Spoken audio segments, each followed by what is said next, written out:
Welcome back, guys. This is part 2 of unpacking the Woodland Mills HM130 Max. I had to take a break and get some help to get that thing out. If you get all the stuff out like I did in the first video, there's a little note up here.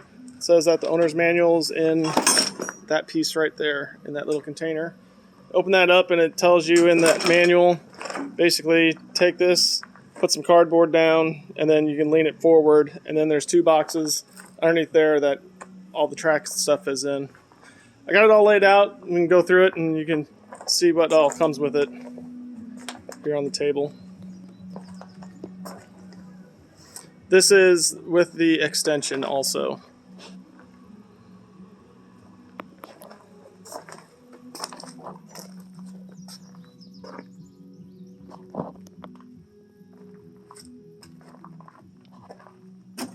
And there's some extra blades in that box there. I think this box is all just hardware. They got some pretty heavy steel on this thing. I'm pretty impressed. Thought it was gonna not be so heavy duty. I'm happy it is.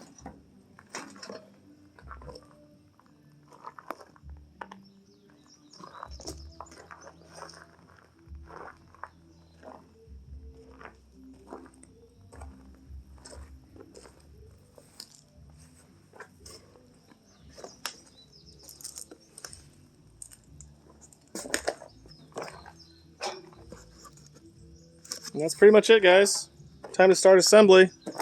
I'll see if I can make some videos on that too. Thanks for watching.